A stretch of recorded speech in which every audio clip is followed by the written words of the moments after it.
നമസ്കാരം, എല്ലാവർക്കും മറ്റൊരു വീഡിയോയിലേക്ക് സ്വാഗതം. കഴിഞ്ഞ കുറേ ദിവസങ്ങളായിട്ട് ഒത്തിരിയധികം ആളുകൾ അയച്ചു തരുന്ന ചില വീഡിയോ പോസ്റ്റുകളുണ്ട്. ദേവനന്ദ എന്ന കുട്ടി ഒരു ചാനലിന് കൊടുത്ത അഭിമുഖത്തിൽ നിന്ന് കട്ട് ചെയ്തിട്ട് അപ്ലോഡ് ചെയ്തിരിക്കുന്ന പോസ്റ്റുകളാണ്. ആ ഒരു പോസ്റ്റുകളുടെ ഡിസ്ക്രിപ്ഷനിലും കമന്റ് ബോക്സിലും പലതരം വിലയിരുത്തലുകൾ നമുക്ക് കാണാനായിട്ട് സാധിക്കും. ആ ഒരു കുട്ടിയെ കുറിച്ചിട്ടും ആ ഒരു കുട്ടിയുടെ സ്വഭാവ സവിശേഷതകളെ കുറിച്ചിട്ടുമൊക്കെയാണ് ആളുകൾ വിലയിരുത്തിക്കൊണ്ടിരിക്കുന്നത്. രൂക്ഷമായിട്ടുള്ള ഭാഷയിൽ വിമർശിക്കുന്ന ആളുകളുണ്ട്, ചില മോശം പദപ്രയോഗങ്ങൾ വരെ കുട്ടിക്കെതിരെ ഉപയോഗിക്കുന്ന ആളുകളുണ്ട്. അതിക്രൂരമായിട്ടുള്ള ഒരവസ്ഥയാണ്.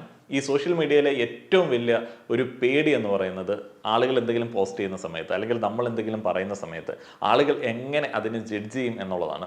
എല്ലാ ആളുകൾക്കും ആ ഒരു പേടിയുണ്ട്. ഒരു കുട്ടി പോലും അതിൽ നിന്ന് സുരക്ഷിതയല്ല എന്ന് തെളിയിക്കുന്ന ഒരു സിറ്റുവേഷനാണ് എനിക്ക് ആ ഒരു പോസ്റ്റുകളുടെ താഴെ കാണാനായിട്ട് സാധിച്ചത്. ഒരു കുട്ടി ഒരു കാര്യം പറയുന്നു, ആ ഒരു കുട്ടി ആ കുട്ടിക്ക് തോന്നിയ കാര്യം പറയുന്നു, അതൊരു കുട്ടിയാണ് എന്ന് പോലും കൺസിഡർ ചെയ്യാതെ ആ ഒരു കുട്ടിയെ ശക്തമായിട്ടുള്ള ഭാഷയിൽ ജഡ്ജ് ചെയ്യുകയാണ്. കുട്ടിയുടെ കുട്ടിത്തം നഷ്ടപ്പെട്ടിട്ടുണ്ട് എന്നുള്ളതാണ് ആളുകൾ പരാതിപ്പെടുന്നത്. കുട്ടിത്തം നഷ്ടപ്പെട്ടു എന്ന് പറഞ്ഞ് ആ ഒരു കുട്ടിയെ ശക്തമായിട്ടുള്ള ഭാഷയിൽ വിമർശിച്ച് അതിന്റെ പേരൻസിനെ ജഡ്ജ് ചെയ്ത് ഈ ഒരു കുട്ടിത്തം തിരിച്ച് ആ ഒരു കുട്ടിയിലേക്ക് കൊണ്ടുവരാൻ വേണ്ടിയുള്ള ശ്രമങ്ങളാണോ കമന്റ് ബോക്സിൽ നടക്കുന്നത്? അല്ല. പല ആളുകൾക്കും കൃത്യമായിട്ടുള്ള ഒരു ഐഡിയ ഒന്നുമില്ല എന്താണ് ചെയ്യുന്നത് എന്നുള്ളത്. എങ്ങനെയാണ് കുട്ടിയുടെ വളർച്ച, എന്താണ് വളർച്ചാ കാലഘട്ടങ്ങൾ, കുട്ടികൾ എങ്ങനെ ബിഹേവ് ചെയ്യും എന്നീ കാര്യങ്ങളെ കുറിച്ചിട്ടൊന്നും യാതൊരുവിധ ഐഡിയയും ഇല്ലാതാണ് ഒരു കൊച്ചുകുട്ടി ആളുകൾ ജഡ്ജ് ചെയ്യുന്നത്. ഈ ഒരു വീഡിയോ ക്ലിപ്പിംഗ്സ്, അതിന്റെ കമന്റ്സ് ആളുകൾ അയച്ചു തരുന്ന സമയത്ത് ഞാൻ വീഡിയോ ചെയ്യാനായിട്ട് ബുദ്ധിമുട്ടുണ്ട് എന്ന് പല ആളുകളോടും പറഞ്ഞു. കാരണം എന്താണെന്ന് വെച്ച് കഴിഞ്ഞാൽ ഒരു കുട്ടിയാണ്, ആ ഒരു കുട്ടിയെ ഒരു ഡിസ്കഷന് വിധേയമാക്കേണ്ട ഒരു ഏജിലേക്കൊന്നും എത്തിയിട്ടില്ല. ആ ഒരു കുട്ടി പറയുന്ന ഏത് കാര്യവും അത് എത്രത്തോളം നിങ്ങളെ ഒഫൻഡ് ചെയ്യുന്ന കാര്യമാണെന്നുണ്ടെങ്കിലും എത്രത്തോളം നിങ്ങളെ ചിന്തിപ്പിക്കുന്ന കാര്യമാണെന്നുണ്ടെങ്കിലും കമന്റ്സ് പറയുന്നതിനകത്ത് വലിയ പരിധിയുണ്ട്, പരിമിതികളുണ്ട്, അത് വെക്കേണ്ടതുണ്ട്. ഒരു കുട്ടിയെ എങ്ങനെയാണ് വളർത്തേണ്ടത് എന്നുള്ളത് അതിൻ്റെ പേരൻസിന് അറിയണം എന്നുള്ളതാണ് വെയ്പ്പ്. അതിനെ ആ തരത്തിലേക്ക് ഒന്ന് രൂപീകരിച്ചെടുക്കാൻ വേണ്ടി സ്കൂളിലേക്ക് വിടുന്നുണ്ട്. അവിടുത്തെ ടീച്ചേഴ്സിന് അറിയാം. ഈ രണ്ട് കൂട്ടരല്ലാതെ ഒരു കുട്ടിയെ മര്യാദ പഠിപ്പിക്കാൻ വേണ്ടിയോ സൊസൈറ്റിയുടെ മര്യാദകൾ അടിച്ചേൽപ്പിക്കാൻ വേണ്ടിയോ ഇവിടെ ഒരാൾക്കും ഒരു റൈറ്റും ഇല്ല. അത് ചെയ്യരുത്. ഇത്തരത്തിലുള്ള ആക്ടിവിറ്റികൾക്കെതിരെ ശക്തമായിട്ടുള്ള നിയമ നടപടികളാണ് എടുക്കേണ്ടത്. ഒരു കുട്ടിയെ കുറിച്ചിട്ട് നല്ലതും പറയേണ്ട ആവശ്യമില്ല, മോശവും പറയേണ്ട ആവശ്യമില്ല. ഒരു തരത്തിലുള്ള ഒരു കമന്റും ഒരു കുട്ടിയെ കുറിച്ചിട്ട് സോഷ്യൽ മീഡിയ പ്ലാറ്റ്ഫോമിൽ പങ്കുവെക്കേണ്ട ആവശ്യമില്ല. ആ ഒരു കുട്ടി അങ്ങനെയുള്ള വിലയിരുത്തലുകൾക്കുള്ള ഒരു പ്രായത്തിലേക്ക് എത്തിയിട്ടില്ല. 11 വയസ്സിനിടയിൽ 14ഓളം ചിത്രങ്ങളിൽ അഭിനയിച്ച ഒരു കുട്ടിയാണ്. ആ ഒരു കുട്ടി ഇടപെടുന്ന രംഗങ്ങൾ, ആ ഒരു കുട്ടിയുടെ കലാമേഖല, അതുമായി ബന്ധപ്പെട്ട സ്വാഭാവികമായിട്ടുള്ള ചില പ്രതികരണങ്ങൾ ഉണ്ടാവും. എന്തൊക്കെ എവിടെയൊക്കെ കേട്ടാലും പ്രതികരിക്കേണ്ട എന്നുള്ളതാണ് കുട്ടികളുടെ കാര്യത്തിൽ നമ്മൾ എടുക്കേണ്ട ഒരു മിനിമം മര്യാദ. ആ ഒരു കമന്റ് ബോക്സിൽ ആളുകൾ ഇടുന്ന കമന്റ് ഇങ്ങനെയാണ്: കുട്ടിക്ക് ഇപ്പോൾ തന്നെ വലിയ അഹങ്കാരമാണ്. 11 വയസ്സുള്ള കുട്ടിക്ക് 14ഓളം ചിത്രങ്ങളിൽ അഭിനയിക്കുന്ന സമയത്ത് അഹങ്കാരമാണ്. അത് എന്തൊരു തരം വിലയിരുത്തലാണ്? കുട്ടികളുടെ കാര്യത്തിൽ ഇപ്പോൾ വിലയിരുത്തലുകൾ നടത്തുന്ന സമയത്ത്, എസ്പെഷ്യലി സോഷ്യൽ മീഡിയയിലെ കുട്ടികളുടെ കാര്യത്തിൽ വിമർശനങ്ങൾ പറയുന്ന സമയത്ത് മനസ്സിലാക്കേണ്ടത് ആ ഒരു കുട്ടികൾക്ക് ആക്സസ് ഉള്ള ഒരു സ്ഥലമാണ് ഈ സോഷ്യൽ മീഡിയ, അതേപോലെ തന്നെ ഫോൺ, ഇന്റർനെറ്റ് എന്നൊക്കെ പറയുന്നത്. ഇപ്പോൾ ഈ ഒരു കാലഘട്ടത്തിൽ അതുങ്ങളെ അതിൽ നിന്ന് കംപ്ലീറ്റ് ആയിട്ട് ബാൻ ചെയ്ത് മാറ്റി നിർത്തുക എന്ന് പറയുന്നത് പലയിടത്തും പോസിബിൾ അല്ല. ഏതെങ്കിലുമൊക്കെ മാർഗത്തിൽ കുട്ടികളും സോഷ്യൽ മീഡിയയിലേക്ക് വരാറുണ്ട്. ഇപ്പോൾ ആ ഒരു കുട്ടി ഒരു ഇന്റർവ്യൂ കൊടുക്കുന്നു. ആ ഒരു ഇന്റർവ്യൂ എങ്ങനെയാണ് ആളുകൾ എടുത്തിരിക്കുന്നത് എന്നറിയാനുള്ള എല്ലാവിധ റൈറ്റും ആ കുട്ടിക്കുണ്ട്. അങ്ങനെയുള്ള ഒരു റൈറ്റ് ഉള്ള സമയത്ത് വായിച്ചു നോക്കുന്ന കമന്റുകളിൽ ആ ഒരു കുട്ടിയെ മാനസികമായിട്ട് തളർത്തുന്ന, വലിയ ട്രോമ ഇട്ട് കൊടുക്കുന്ന കമന്റുകൾ കൊടുക്കുക എന്ന് പറയുന്നിടത്തോളം ക്രൂരത വേറെയില്ല. ആ ഒരു കുട്ടി എങ്ങനെ ബിഹേവ് ചെയ്യണം, ആ ഒരു കുട്ടിക്ക് ഏതൊക്കെ തരം റെസ്പോൺസിബിലിറ്റീസ് സൊസൈറ്റിയോടുണ്ട് എന്നൊക്കെ ചോദിക്കേണ്ട ഒരവസരമോ അല്ലെങ്കിൽ പറഞ്ഞു കൊടുക്കേണ്ട ഒരു അവസരമോ ഇതല്ല. അതിനൊക്കെ ഒരു ടീനേജ് തൊട്ട് നമുക്ക് അവസരമുണ്ട്. ഈ ഒരു ടോപ്പിക്ക് വലിയ ഡിസ്കഷൻ ആവുന്ന സമയത്ത് ഏറ്റവും വലിയ ആകുലത എന്ന് പറയുന്നത് കുട്ടിയുടെ കുട്ടിത്തം നഷ്ടപ്പെട്ടു എന്നുള്ളതാണ്. കുട്ടിത്തത്തെ കുറിച്ചിട്ട് കൃത്യമായിട്ടുള്ള ഒരു ഡെഫിനിഷൻ ആ കമന്റ് ബോക്സിൽ ഉള്ള ആർക്കെങ്കിലും കൊടുക്കാൻ വരുന്നുണ്ടോ? താൻ ബാല്യകാലത്ത് ഇന്ന വിഡ്ഢിത്തരങ്ങൾ ചെയ്തിരുന്നു, ആ ഒരു കുട്ടി ഈ വിഡ്ഢിത്തരങ്ങൾ ചെയ്യാത്തത് കൊണ്ട് അതിന്റെ കുട്ടിത്തം നഷ്ടപ്പെട്ടു, താൻ ബാല്യകാലത്ത് ഇത്രയധികം പക്വതയോടെ സംസാരിക്കാറില്ലായിരുന്നു, അതുകൊണ്ട് ആ ഒരു കുട്ടിയുടെ കുട്ടിത്തം നഷ്ടപ്പെട്ടു എന്നൊക്കെ പറയാനായിട്ട് മിനിമം വകതിരിവ് ഉള്ള ആളുകൾക്ക് പറ്റില്ല. തൻ്റെ മാതാപിതാക്കളെ പോലെയല്ല ആ കുട്ടിയുടെ മാതാപിതാക്കൾ എന്നുള്ളത് ഇവർ ചിന്തിക്കുന്നില്ല. തൻ്റെ ജീവിത സാഹചര്യങ്ങളല്ല ആ ഒരു കുട്ടിയുടെ ജീവിത സാഹചര്യങ്ങൾ. തനിക്ക് ഉള്ളതുപോലെയുള്ള കഴിവുകളുടെ ഒരു കുറവ് ആ കുട്ടിക്ക് ഉണ്ടായിരുന്നില്ല. ആ കുട്ടി ഇടപെടുന്ന മേഖലകളിലല്ല താൻ ഇടപെടുന്നത്. ബാലരമയിലെ മായാവി രക്ഷപ്പെടുത്താൻ വരുമെന്ന് പറഞ്ഞ് മരത്തിന്റെ മുകളിൽ നിന്ന് ചാടിയ താനാണ് എന്നൊക്കെ അവിടെ അഭിമാനത്തോടെ പറയുന്നതിനകത്ത് പ്രത്യേകിച്ച് ഒരു തരം ലോജിക്കില്ല. ഏതായാലും ഈ ഒരു വീഡിയോ ഇങ്ങനെ കംപ്ലീറ്റ് ചെയ്യുന്നത് ശരിയല്ലല്ലോ. ഇതിന്റെ ഒരു ടോപ്പിക്കിലേക്ക് വരേണ്ടതുണ്ട്. എന്തുകൊണ്ടാണ് കുട്ടികൾ മുതിർന്ന ആളുകളെ പോലെ സംസാരിക്കുന്നത് എന്ന് നമുക്ക് ഫീൽ ചെയ്യുന്നത്? എന്തുകൊണ്ടാണ് ചില കുട്ടികൾ നമ്മളുടെയൊക്കെ ആ ഒരു പക്വതയിൽ സംസാരിക്കുന്നു എന്ന് നമുക്ക് തോന്നുന്നത്? എങ്ങനെയാണ് അങ്ങനെയുള്ള മിടുക്കരായിട്ടുള്ള കുട്ടികൾ ഉണ്ടായി വരുന്നത്? അപ്പോൾ അതിൻ്റെ ചില കുറച്ച് ബാഡ് ഉണ്ട്, പക്ഷെ കൂടുതലും പോസിറ്റീവാണ്. അങ്ങനെയുള്ള കുട്ടികളെ ഗിഫ്റ്റഡ് ചിൽഡ്രൻസ് എന്നാണ് നമ്മൾ പറയുന്നത്. അങ്ങനെയുള്ള കുട്ടികൾക്ക് മികച്ച അവസരങ്ങളുണ്ട്. അവർ സ്മാർട്ടായിരിക്കും. ബാക്കിയുള്ള ഈ പറയുന്ന ചാമ്പയ്ക്ക മരത്തെ നിന്ന് മായാവി രക്ഷിക്കുക എന്ന് പറഞ്ഞ് ചാടുന്ന കുട്ടികളുമായിട്ട് ഇടപെടുന്ന സമയത്ത് ഇവർക്ക് ചില ബുദ്ധിമുട്ടുകൾ ഉണ്ടാവാറുണ്ട് ചില സാഹചര്യങ്ങളിൽ എന്നതൊഴിച്ചു കഴിഞ്ഞാൽ ഈ ഒരു കുട്ടികളൊക്കെ മിടുക്കരായിട്ടുള്ള കുട്ടികളാണ്. ആ ഒരു കുട്ടി അദ്ദേഹത്തിന്റെ ആ ഒരു കഴിവ് പ്രകടിപ്പിക്കുന്ന സമയത്ത് അത് കേൾക്കുന്ന സമയത്ത് ഒഫൻഡഡ് ആവുന്ന ഇമ്മച്വർ ആയിട്ടുള്ള മുതിർന്നവരുണ്ട് എന്നുള്ളതാണ് നമ്മുടെ സൊസൈറ്റിയിൽ ഏറ്റവും കൂടുതൽ നമ്മൾ വലിയ പ്രശ്നമായിട്ട് ചിന്തിക്കേണ്ടത്. ഒരു കൊച്ചു കുട്ടി പറയുന്നതിൽ പോലും പ്രശ്നം കാണുകയാണ്. അവർക്ക് അഹങ്കാരമാണ്, ആ കുട്ടിക്ക് അഹങ്കാരമാണ്, പേരൻസ് അങ്ങനെ വളർത്തിയതാണ്. എങ്ങനെയാണ് ഈ കുഞ്ഞു കാര്യങ്ങളിൽ പോലും ഈ സൊസൈറ്റി ഒഫൻഡഡ് ആവുന്നത്? എന്നിട്ട് ഇവിടെയുള്ള ക്രൈം റേറ്റിനെ കുറിച്ചിട്ടും ഇവിടെയുള്ള പ്രശ്നങ്ങളെ കുറിച്ചിട്ടും അങ്ങോട്ടും ഇങ്ങോട്ടുള്ള കുത്തിത്തിരിപ്പിനെ കുറിച്ചിട്ടും വലിയ ചർച്ചയാണ്. ഒരു കൊച്ചുകുട്ടി പറയുന്നത് പോലും അക്സെപ്റ്റ് ചെയ്യാൻ പറ്റാത്ത ഒഫൻഡഡ് ആവുന്ന ആളുകൾ, ആ ഒരു കുട്ടിയെ വിമർശിച്ച് നന്നാക്കാൻ വേണ്ടി പോകുന്ന ആളുകളുടെ സമൂഹത്തിൽ എങ്ങനെയാണ് മനസ്സമാധാനവും സന്തോഷമൊക്കെ ഉണ്ടാവുന്നത്? എന്നിട്ടാണ് കൊച്ചുകുട്ടിയെ നന്നാക്കാൻ വേണ്ടി പോകുന്നത്, അതിൻ്റെ പേരൻസിനെ നന്നാക്കാൻ വേണ്ടി പോകുന്നത്. ആ ഒരു കുട്ടി ഇടപെടുന്ന മേഖലകളിൽ അതിൻ്റെ വീട്ടിൽ യാതൊരുവിധ പ്രശ്നങ്ങളുമില്ല, അതിൻ്റെ സ്കൂളിൽ യാതൊരുവിധ പ്രശ്നങ്ങളുമില്ല. ഈ പുറത്ത് നിൽക്കുന്ന സോഷ്യൽ മീഡിയയിൽ കമൻ്റ് ഇടുന്ന തൊഴിൽ രഹിതർക്ക് എന്താണ് ഇതിനകത്ത് പ്രശ്നം എന്നുള്ളത് എനിക്കറിയില്ല. ഒരു കുട്ടിയുടെ വളർച്ചാ കാലഘട്ടത്തിൽ ഏറ്റവും കൂടുതൽ ഇൻഫ്ലുവൻസ് ചെയ്യുന്ന 2 കാര്യങ്ങളുണ്ട്. ഒന്ന് പേരൻറ്റിങ്, പിന്നെ അതിൻ്റെ ജീവിത സാഹചര്യങ്ങൾ. ഇപ്പോൾ പേരൻസ് വളരെ ഇൻ്റലക്ച്വൽ ആയിട്ടുള്ള ആളുകളാണ്. അവർ ഈ ബേബി ടോക്സ് ഒന്നും നടത്താത്ത ആളുകളാണ്. അങ്ങനെയുള്ള ആളുകൾ കുട്ടികളെ വളർത്തുകയാണെന്നുണ്ടെങ്കിൽ സ്വാഭാവികമായിട്ടും അവരുടെ സംസാര രീതിയും കുറച്ചും കൂടെ ഒരു ഇൻ്റലക്ച്വൽ ലെവലിലേക്ക് വരും. അതിനോടൊപ്പം മായാവി രക്ഷിക്കണേ എന്ന് പറഞ്ഞ ചാമ്പമരത്തിൽ നിന്ന് ചാടാനായിട്ടുള്ള ചാമ്പമരം ഇല്ലാത്ത 2 സെന്റിലെയും 5 സെന്റിലെയും വില്ലകളിൽ താമസിക്കുന്ന കുട്ടികളാണെന്നുണ്ടെങ്കിൽ ആ ഒരു കുട്ടിയുടെ എന്റർടൈൻമെന്റിനെ കുട്ടി ആശ്രയിക്കുന്നത് ഇതുപോലുള്ള മീഡിയ പ്ലാറ്റ്ഫോംസ് ആയിരിക്കും, വീഡിയോ ഗെയിം കാര്യങ്ങളൊക്കെ ആയിരിക്കും. അങ്ങനെയുള്ള ഒരു സാധ്യത മുന്നിലുള്ള സമയത്ത് ആ ഒരു കുട്ടിയിലേക്ക് വരുന്ന കണ്ടന്റുകൾ, ഈ ഒരു കാലഘട്ടത്തിൽ വരുന്ന ഇൻഫർമേഷൻസ് അത്രത്തോളം വലുതായിരിക്കും. അതും കുട്ടിയുടെ സംസാര രീതിയെ സ്വാധീനിക്കാനായിട്ട് കഴിവുള്ളതാണ്. ഇപ്പോൾ ഒരു സിനിമ ആർട്ടിസ്റ്റ് ആയിട്ടുള്ള കുട്ടിയാണെന്ന് വിചാരിക്കുക, ബാലതാരമാണ്. ആ ഒരു കുട്ടിക്ക് സിനിമയിൽ മികച്ച പെർഫോമൻസ് കാഴ്ചവെക്കാൻ വേണ്ടിയുള്ള റെഫറൻസുകൾ എന്ന് പറയുന്നത് തന്നെ മികച്ച സിനിമകളായിരിക്കും, അല്ലെങ്കിൽ കുട്ടിയെപ്പോലുള്ള ആളുകൾ അഭിനയിച്ചിരിക്കുന്ന അഭിനയ മുഹൂർത്തങ്ങളായിരിക്കും. അപ്പോൾ ആ ഒരു കുട്ടി അത് നല്ല രീതിയിൽ ഒബ്സർവ് ചെയ്യും, അവരെ പോലെ ആവണമെന്നുള്ളൊരു ആഗ്രഹം ഉണ്ടായിരിക്കും. അപ്പോൾ അത്തരത്തിലുള്ള ചില ഇൻഫ്ലുവൻസുകളുണ്ട്. ഇപ്പോൾ അച്ഛനും അമ്മയും കലാകാരന്മാരാണ് എന്നുണ്ടെങ്കിൽ അവർ ആ ഒരു മേഖലയുമായിട്ട് അടുത്ത് നിൽക്കുന്ന ആളുകളാണ്, വീട്ടിൽ എപ്പോഴും ഈ ഒരു സംസാരവും ഈ തരത്തിലുള്ള പ്രാക്ടീസുകളും ഉണ്ട് എന്നുണ്ടെങ്കിൽ കുട്ടിയും അത്തരത്തിലുള്ള ഒരു രീതിയിൽ പെരുമാറാറുണ്ട്. പ്രധാനമായിട്ടും കുട്ടികളുടെ ആദ്യഘട്ട കമ്മ്യൂണിക്കേഷൻ അവരെ നമ്മളുടെ മുൻപിലേക്ക് പ്രസന്റ് ചെയ്യുന്നത് മറ്റു പല ആളുകളും ഇമിറ്റേറ്റ് ചെയ്തിട്ടായിരിക്കും. അച്ഛനും അമ്മയും സംസാരിക്കുന്നത് പോലെ, ഗ്രാൻഡ് പേരൻസ് സംസാരിക്കുന്നത് പോലെ, കുറച്ചു കാലമൊക്കെ ആയിട്ട് ടി വിയിലെ ചില ആളുകൾ സംസാരിക്കുന്നത് പോലെയും കുട്ടികൾ അവരെ നമ്മളുടെ മുൻപിലേക്ക് പ്രസന്റ് ചെയ്യാറുണ്ട്. ഇതൊക്കെ അവരെ ഇൻഫ്ലുവൻസ് ചെയ്യുന്ന ഒരു സംഭവമാണ്. അതിനോടൊപ്പം നമ്മൾ മനസ്സിലാക്കേണ്ടത് CBSE പിള്ളേരെന്ന് വിളിച്ചിട്ട് ചില ആളുകളെ കളിയാക്കും, അമൂൽ ബേബീസ് എന്ന് വിളിച്ച് ചില ആളുകളെ കളിയാക്കും, ഗവൺമെൻറ് സ്കൂളിലെ പിള്ളേരെന്ന് പറഞ്ഞ് ചില ആളുകളെ കളിയാക്കും, മാനേജ്മെൻറ്റ് സ്കൂളിലെ പിള്ളേരെന്ന് പറഞ്ഞിട്ട് ചില ആളുകളെ കളിയാക്കും. അവർക്കെല്ലാം പലതരം സ്വഭാവങ്ങളാണ് എന്ന് പൊതുവായിട്ട് കുട്ടികൾ തന്നെ പറയാറുണ്ട്. എന്തുകൊണ്ടാണ് അവർക്ക് അങ്ങനെ പ്രകടമായിട്ട് തോന്നുന്നത്? ഇപ്പോൾ അങ്ങനെയൊന്നുമില്ല, എല്ലാവർക്കും ഒരേ തരത്തിലുള്ള social media platforms, information access ചെയ്യാനായിട്ടുള്ള ഇടങ്ങളൊക്കെ ഉള്ളതുകൊണ്ട് അങ്ങനെയുള്ള ഡിഫറൻസിയേഷൻ ഇല്ല. എന്നാലും ഒരു കാലത്ത് എങ്ങനെയാണ് അങ്ങനെ തോന്നിക്കൊണ്ടിരുന്നത്? വരുന്ന സാഹചര്യങ്ങൾ വളരെ ഡിഫറൻ്റ് ആണ്. ഇപ്പം കൂലിപ്പണിക്ക് പോകുന്ന, അത്രയധികം ഫോർമലായിട്ടൊന്നും സംസാരിക്കേണ്ട സാഹചര്യങ്ങളിൽ പണിയെടുത്തിട്ട് വരുന്ന മാതാപിതാക്കളുടെ കുട്ടികൾ വേറെ ഒരു രീതിയിൽ സംസാരിക്കുന്നു. ഉദ്യോഗസ്ഥരായിട്ടുള്ള മാതാപിതാക്കളുടെ കുട്ടികൾ അധികം ഈ ഓഫീസ് ടൈം കഴിഞ്ഞിട്ട് മാത്രം ഇവരോട് ഇടപെടാനായിട്ട് അവസരം കിട്ടുന്ന കുട്ടികൾ വേറൊരു രീതിയിൽ പെരുമാറുന്നു. വളരെ റിച്ച് ആയിട്ടുള്ള കുട്ടികൾ, നമ്മൾ മുന്നേ പറഞ്ഞതുപോലെയുള്ള സൗകര്യങ്ങൾ കിട്ടുന്ന കുട്ടികൾ, അവർ പെരുമാറുന്ന ഒരു രീതി ഡിഫറൻ്റ് ആയിരിക്കാം. രണ്ടാമതായിട്ടുള്ളത് എഡ്യൂക്കേഷണൽ എക്സ്പോഷറാണ്. കുട്ടികൾക്ക് പഠിക്കാനായിട്ട് ഏറെയുണ്ട്. അത് ലാംഗ്വേജ് സ്കിൽസ് ഉണ്ട്, അതേപോലെ തന്നെ മാത്തമാറ്റിക്കൽ സ്കിൽസ് ഉണ്ട്, പ്രാക്ടിക്കൽ ലൈഫുമായി ബന്ധപ്പെട്ട കാര്യങ്ങളുണ്ട്. ഇങ്ങനെ പഠിക്കാനായിട്ടുള്ള സാഹചര്യങ്ങൾ ഏറെയുള്ള ഒരു ജീവിത സാഹചര്യങ്ങളാണ് എന്നുണ്ടെങ്കിൽ കുട്ടിയിൽ ആ ഒരു അഡൾട്ട് ലൈക്ക് ടോക്ക് വരാൻ സാധ്യതയുണ്ട്.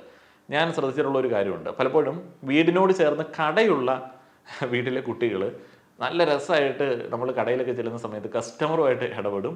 അതേപോലെ തന്നെ കണക്കൊക്കെ കാൽക്കുലേറ്ററിൽ കൂട്ടി നമുക്ക് അതിൻ്റെ കണക്കൊക്കെ പറഞ്ഞു തരും. അങ്ങനെയുള്ള കടകൾ, അതുമായി ബന്ധപ്പെട്ട് ജീവിക്കുന്ന കുഞ്ഞുങ്ങളുടെ അടുത്ത് പോയി സംസാരിച്ച് കഴിഞ്ഞാൽ ഭയങ്കര രസമാണ്. ഇവർ ചെറിയ വായിൽ വലിയ വർത്താനാണല്ലോ പറയുന്നത് നമുക്ക് തോന്നും, പക്ഷെ ഭയങ്കര രസമായിരിക്കും ആ കുട്ടികളോട് സംസാരിക്കാൻ. അവർ നല്ല രീതിയിൽ എല്ലാവരോടും പെരുമാറും, ചില സമയത്ത് നമ്മളെ ചിരിപ്പിക്കും. അവർ പെട്ടെന്ന് അങ്ങനെ ഇമോഷണലായിട്ട് വീടത്തൊന്നുമില്ല. അവർക്ക് എല്ലാ ആൾക്കാരോടും പരിചയം ഉണ്ടായിരിക്കും. ഞാനൊക്കെ നാട്ടിൻ പുറത്തെ റബ്ബർ തോട്ടത്തിൽ വളർന്ന, അധികം വീടുകൾ ചുറ്റുപാടുമില്ലാത്ത സാഹചര്യത്തിൽ വളർന്ന ഒരാളായതുകൊണ്ട് കുറേ കാലം കഴിഞ്ഞിട്ടാണ് ആളുകളുമായിട്ട് ഇടപെടാനായിട്ട് പഠിച്ചത്. അപ്പോൾ എൻ്റെ വീട്ടിലുള്ള ആൾക്കാരൊക്കെ പറയും, ഞാൻ കൊച്ചിലെ ആളുകളെ കാണുന്ന സമയത്ത് കരയുമായിരുന്നു. അങ്ങനെ കരയുന്ന കുട്ടികളെ ഞാൻ ഇപ്പോഴും കാണാറുണ്ട്. അപ്പോൾ അവരുടെ സാഹചര്യങ്ങളൊക്കെ ചോദിക്കുന്ന സമയത്ത് അധികം ആളുകളെ കണ്ടിട്ടില്ല. അതിനോടൊപ്പം നമ്മൾ മനസ്സിലാക്കേണ്ടത്, കുഞ്ഞു കുട്ടികളെ ഇപ്പോൾ കിൻഡർ ഗാർഡനിലൊക്കെ വിട്ടിട്ടാണ് പല ആളുകളും ജോലിക്കൊക്കെ പോകുന്നത്. അണുകുടുംബങ്ങളിൽ അങ്ങനെ കുട്ടികളെ എല്ലാ കാലവും നോക്കിയിരിക്കാനായിട്ട് മാതാപിതാക്കളൊന്നും ഇല്ലല്ലോ. അപ്പം കിൻഡർ ഗാർഡനിലൊക്കെ വിട്ടിട്ടാണ് പല ആളുകളും ഓഫീസിൽ പോകുന്നത്. ആ ഒരു സമയത്തൊക്കെ കുട്ടികൾക്ക് ഈ കുറേയധികം ലേണിംഗ് പോസിബിലിറ്റീസ് ഉണ്ട്. അപ്പോൾ അവർക്ക് സമയം പോകാൻ വേണ്ടി ഈ കിൻഡർ ഗാർഡനിലെ ആളുകൾ അങ്ങനെയുള്ള ചില അവസരങ്ങൾ ഒരുക്കാറുണ്ട്. അങ്ങനെയുള്ള കുട്ടികളും ഇതുപോലുള്ള വീടുകളിൽ നിന്ന് വരുന്ന കുട്ടികളുമായിട്ടൊക്കെ ഇടപെട്ട് കുറച്ചും കൂടെ ഒരു അഡൾട്ട് ലൈക്ക് ടോക്കിലേക്ക് വരുന്നത് നമുക്ക് ശ്രദ്ധിക്കാൻ പറ്റും. പിന്നെയുള്ളത് കോഗ്നിറ്റീവ് ആൻഡ് ഡെവലപ്മെൻറ്റൽ ഫാക്ടേഴ്സ് ആണ്. ചില കുട്ടികൾ നമുക്കറിയാം, അവർ ചെറിയ ഒരു ഏജ് തൊട്ട് തന്നെ വളരെ സ്മാർട്ടായിരിക്കും. അതേപോലെ തന്നെ പഠിക്കാൻ ത്വരയുള്ള ആളുകളായിരിക്കും, ക്യൂരിയോസിറ്റി ഉള്ള ആളുകളായിരിക്കും, അവർ എല്ലാം പഠിച്ചെടുക്കുന്ന ആളുകളായിരിക്കും. ചില കുട്ടികൾ വീട്ടിലെ പേരൻസിനെ പോലെ ബിഹേവ് ചെയ്യുന്നത് നമുക്ക് കാണാനായിട്ട് സാധിക്കും. അവർ വളരെ നേരത്തെ തന്നെ അടുക്കളയിൽ പെരുമാറാൻ ആഗ്രഹിക്കുന്ന ആളുകളായിരിക്കാം, പഠിക്കാൻ ഇഷ്ടപ്പെടുന്ന ആളുകളായിരിക്കാം, ചേട്ടന്മാരുടെ കൂടെയും ചേച്ചിമാരുടെ കൂടെയൊക്കെ സ്കൂളിൽ പോകണമെന്ന് നിർബന്ധം പിടിക്കുന്ന ആളുകളായിരിക്കാം. ചില ആളുകൾക്ക് എത്രയും പെട്ടെന്ന് സ്കൂളിൽ പോയാൽ മതിയെന്നേ ഉള്ളൂ, അവർ കരയത്തും പരിപാടിയൊന്നുമില്ല. ബാക്കിയുള്ള കുട്ടികളെ ആശ്വസിപ്പിക്കുന്നവരായിരിക്കും. തൻ്റെ ഇളയ കുട്ടിയെ മൂത്ത കുട്ടിയെ ആശ്വസിപ്പിക്കുന്ന കുട്ടികൾ വരെയുണ്ട്. വളരെ മിടുക്കരായിട്ടുള്ള ഇങ്ങനെയുള്ള കുട്ടികളും ഇഷ്ടം പോലെ ഈ ഒരു സമൂഹത്തിലുണ്ട്. അപ്പോൾ അങ്ങനെയുള്ള ആളുകളെ കണ്ടു കഴിഞ്ഞാലും ഇവിടെയുള്ളൊരു മജോറിറ്റിക്ക് വലിയ പ്രശ്നവും, കാരണം അവരുടെ ഒരു ബാല്യകാലം അല്ലെങ്കിൽ അവരുടെ കുട്ടികളുടെ ബാല്യകാലവുമായിട്ട് അതിനെ റിലേറ്റ് ചെയ്യാൻ പറ്റില്ല. പക്ഷേ ഈ കുട്ടികൾ മോശമാണെന്ന് നമുക്ക് പറയാൻ പറ്റുമോ? ഇല്ല, അതങ്ങനെ മിടുക്കരായിട്ടുള്ള കുട്ടികളാണ്. അതിനെ അംഗീകരിക്കാനായിട്ട് നമ്മൾ പഠിക്കണം. അല്ലാതെ കുട്ടിക്ക് അഹങ്കാരമാണെന്ന് പറഞ്ഞിട്ട് കാര്യമില്ല. ഒരു കുട്ടി ഇങ്ങനെ സംസാരിക്കണം എന്ന് നിർബന്ധം പിടിച്ചിട്ട് കാര്യമില്ല. നമ്മുടെ കുട്ടിയെ പോലെയോ അല്ലെങ്കിൽ നമ്മുടെ കുട്ടിക്കാലം പോലെയോ അല്ല ചില കുട്ടികൾ. പിന്നീടുള്ളത് സോഷ്യൽ ഇൻട്രാക്ഷൻസ് ആൻഡ് പിയേഴ്സ് ആണ്. അവരുടെ സമപ്രായക്കാർ, അതേപോലെ തന്നെ അവർ ഇടപെടുന്ന സമൂഹം എങ്ങനെയാണോ അവരോട് പെരുമാറുന്നത്, അതൊക്കെ ഇവരുടെ ആ ഒരു പെരുമാറ്റത്തെ വലിയ രീതിയിൽ സ്വാധീനിക്കും. ഞാൻ മുന്നേ പറഞ്ഞ കടയുടെ ഒരു എക്സാമ്പിളുണ്ട്.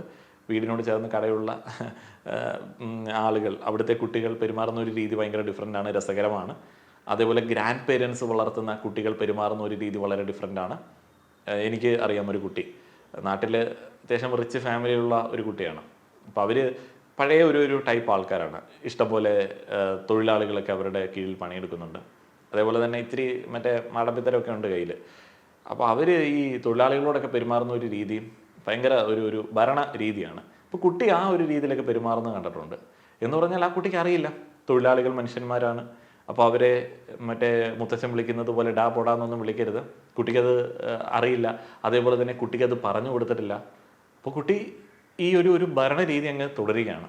അപ്പോൾ അങ്ങനെയൊക്കെയുള്ള ഇടപെടുന്ന മേഖലകളിൽ നിന്നിട്ട് ഈ പെരുമാറ്റ രീതി ആർജിക്കുന്ന ആളുകളുണ്ട്. പിന്നെ എല്ലാത്തിൻ്റെ കൂടെ നമ്മളിപ്പോൾ പറയുന്ന മീഡിയ ആൻഡ് ടെക്നോളജി, അത് വലിയൊരു മാറ്റമാണ് കുട്ടികളുടെ വളർച്ചയിലേക്ക് കൊണ്ടുവന്നിരിക്കുന്നത്. പണ്ട് ടി വി കാണുന്ന സമയത്ത് ഈ ടി വിയിൽ എങ്ങനെയാണ് കയറി പറ്റുന്നത് എന്നുള്ളതിനെ കുറിച്ചിട്ട് എനിക്ക് അറിയത്തുണ്ടായിരുന്നില്ല. ഞാൻ നോക്കുമ്പോൾ അതിൻ്റെ പിറകിൽ വാതിലുകളില്ല. അതേപോലെ തന്നെ അതൊരു വയറിൽ കൂടെയാണ് നമ്മളുടെ ഇതിലേക്ക് വരുന്നത്. വലിയ അത്ഭുതമായിരുന്നു. ഇതെങ്ങനെയാണ് എന്ന് അറിയാനായിട്ട് പ്രത്യേകിച്ച് മാർഗ്ഗങ്ങളൊന്നും ഉണ്ടായിരുന്നില്ല. അപ്പോൾ അന്ന് വളരെ വിരളമായിട്ട് കിട്ടുന്ന മാഗസിനിൽ കൂടെ കരിയറിൻ്റെ ഒരു കോളത്തിനകത്തു നിന്നൊക്കെയാണ് ഇത് മനസ്സിലാക്കുന്നത്. അപ്പോൾ ആ ഒരു കാലഘട്ടത്തിൽ എനിക്ക് പ്രശ്നം ഉണ്ടായിരുന്നു. എൻ്റെ കൂട്ടുകാരൊക്കെ മറ്റേ ക്രിക്കറ്റ് കളിച്ച് സൈക്കിളിൽ വിട്ട് നടക്കുന്ന സമയത്ത് ഞാൻ ഇതിനകത്തൊക്കെ ഭയങ്കര കുതുകിയായിരുന്നു. അപ്പോൾ അതുകൊണ്ട് ഭയങ്കര വായനയായിരുന്നു.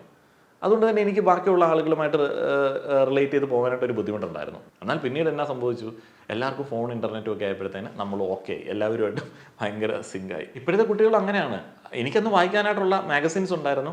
ഇപ്പോഴത്തെ കുട്ടികൾക്ക് നോക്കാനായിട്ട് വീട്ടിൽ ഇൻ്റർനെറ്റ് കണക്ഷനോ ഫോണോ ടാബോ ഒക്കെ ഉണ്ടെന്നുണ്ടെങ്കിൽ അവർ വേറെ വലിയ വലിയ കാര്യങ്ങളൊക്കെ തേടി പോകും. അവർ മറ്റേ ബിറ്റ് കോയിൻ മൈനിങ്ങിനെ കുറിച്ചിട്ടും അതേപോലെ തന്നെ ടെസ്ലയെ കുറിച്ചിട്ടും സ്റ്റോക്ക് മാർക്കറ്റിനെ കുറിച്ചിട്ടും ഒക്കെ ചിലപ്പോൾ പഠിച്ചു തന്നിരിക്കും.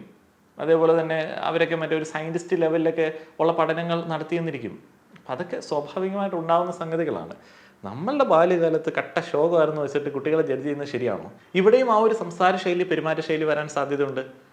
ഞാൻ പണ്ട് തൊട്ട് തന്നെ ജോൺ പോൾ സാറിൻ്റെയൊക്കെ ഈ ഇൻ്റർവ്യൂസൊക്കെ കേൾക്കുന്ന ഒരു വ്യക്തിയാണ്. എനിക്ക് അങ്ങനെ മലയാളം സംസാരിക്കാനായിട്ട് ഭയങ്കര ഇഷ്ടമായിരുന്നു. അതുകൊണ്ട് ഞാൻ ചില സമയങ്ങളിലൊക്കെ അമ്മാതിരി ചില ശ്രമങ്ങളൊക്കെ നടത്താറുണ്ടായിരുന്നു. ഇപ്പോൾ അങ്ങനെയില്ല, പണ്ടൊക്കെ അങ്ങനെ നടത്താറുണ്ടായിരുന്നു. എൻ്റെ മലയാള ഭാഷയിൽ അങ്ങനെയുള്ള കെട്ടുകെട്ടി വേടൊക്കെ കൊണ്ടുവരാനായിട്ട് ഞാൻ ആഗ്രഹിക്കാറുണ്ടായിരുന്നു. അപ്പോൾ അതുപോലെ അഭിനേത്രിയായിട്ടുള്ള കുട്ടി അഭിനയ മേഖലയിലുള്ള ആളുകൾ പെരുമാറുന്നത് പോലെ, അവർ പറയുന്നത് പോലെ പറയാൻ ആഗ്രഹിക്കുന്നതിനകത്ത് അത്ഭുതപ്പെടാനൊന്നുമില്ല.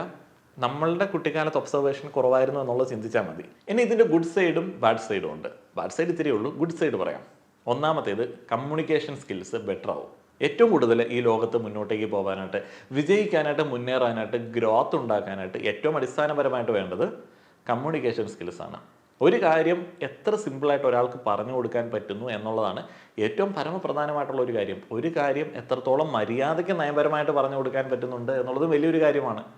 ഈ ഒരു കമ്മ്യൂണിക്കേഷൻസിൽ കൂടെയാണ് നമ്മളൊരു ഇനീഷ്യൽ ഇംപ്രഷൻ ഉണ്ടാക്കിയെടുക്കുന്നത്. അപ്പോൾ ഇങ്ങനെ സംസാരിച്ച് പോളിഷ്ഡ് ആവുന്ന ആളുകൾക്ക്, കുട്ടികൾക്ക് ആ ഒരു ഏരിയയിൽ നല്ല രീതിയിൽ പെർഫോം ചെയ്യാൻ പറ്റും. അതേപോലെ തന്നെ ആളുകളോട് സംസാരിക്കാൻ മടിയില്ല എന്നുണ്ടെങ്കിൽ പല ഭാഷകൾ സ്വായത്തമാക്കാൻ വേണ്ടി പറ്റും. മായാവി രക്ഷിക്കണേ എന്ന് പറഞ്ഞ് മരത്തിന് മുകളിൽ നിന്ന് ചാടുന്ന ആ ഒരു കുട്ടിത്തം കുറയ്ക്കുകയാണെന്നുണ്ടെങ്കിൽ ഇങ്ങനെയുള്ള ചില ഗുണങ്ങളുണ്ട് എന്നുള്ളതാണ് പറയുന്നത്. കോഗ്നിറ്റീവ് അഡ്വാൻറ്റേജസ് അതിനകത്ത് വരുന്ന സംഗതികളാണ് ഈ റീഡിങ്, റൈറ്റിങ്, അതേപോലെ തന്നെ ലാംഗ്വേജ് സ്കിൽസ്, അങ്ങനെയുള്ള കാര്യങ്ങൾ. അങ്ങനെയുള്ളത് പെട്ടെന്ന് സ്വായത്തമാക്കാൻ വേണ്ടി പറ്റും. ക്രിട്ടിക്കൽ തിങ്കിങ് എന്ന് പറയുന്ന ഒരു കാര്യമുണ്ട്. ഒരു കാര്യത്തെ വളരെ സൂക്ഷ്മമായിട്ട് അനലൈസ് ചെയ്ത് ചിന്തിക്കാനായിട്ടുള്ളൊരു കഴിവും ഇങ്ങനെയുള്ള കുട്ടികൾക്ക് ഉണ്ടാവാറുണ്ട്. പിന്നെ കോൺഫിഡൻസ്, സ്വാഭാവികമായിട്ടും കോൺഫിഡൻസ് കൂടും. എന്തൊക്കെ പറഞ്ഞാലും മറ്റേ ചാമ്പമരത്തിൽ നിന്ന് ബോധമില്ലാതെ ചാടുന്ന പിള്ളേരെക്കാളിലും കൂടുതലായിട്ട് പേരൻസും ടീച്ചേഴ്സും ഏറ്റവും കൂടുതൽ ഉയർത്തിക്കൊണ്ട് വരുന്നത് ഇങ്ങനെയുള്ള കുട്ടികളെ ആയിരിക്കും. അപ്പോൾ ക്ലാസ്സിൽ ടോപ്പറാവും, സ്കൂളിൻ്റെ ലീഡറാവും, അതേപോലെ തന്നെ കലാകായിക മേഖലകളിൽ പെർഫോം ചെയ്യും. ഒബ്സർവേഷൻ സ്കിൽസും പ്രോസസ്സിങ് സ്കിൽസും ഒക്കെ കൂടുതലുള്ളതുകൊണ്ട് ഏതൊരു ടാസ്ക് വന്നാലും ഒരു ഗംഭീരമായിട്ട് വർക്ക് ചെയ്യും. അപ്പോൾ അങ്ങനെ കോൺഫിഡൻസ് സ്വാഭാവികമായിട്ടും കൂടും. ഇതിൻ്റെ ഒരു ബാഡ് സൈഡ് എന്താണെന്ന് വെച്ച് കഴിഞ്ഞാൽ സോഷ്യൽ ഐസൊലേഷൻ എന്ന് പറഞ്ഞാൽ വലിയ ആളെപ്പോലെ സംസാരിക്കുന്ന സമയത്ത് കുട്ടികൾ ഇങ്ങനെ സംസാരിച്ചാൽ മതി എന്നൊക്കെ ചിന്തിക്കുന്ന ആളുകളുണ്ട് എന്നുണ്ടെങ്കിൽ, അല്ലെങ്കിൽ കുട്ടികളുണ്ട് എന്നുണ്ടെങ്കിൽ, എന്താണ് നീ പറയുന്നത് എന്ന് മനസ്സിലാവാത്ത കൂട്ടുകാരുണ്ട് എന്നുണ്ടെങ്കിൽ ഐസൊലേറ്റഡ് ആയിപ്പോവും. അത് കുട്ടികളെ മാനസികമായിട്ട് ബുദ്ധിമുട്ടിക്കാൻ സാധ്യതയുള്ളൊരു സംഗതിയാണ്.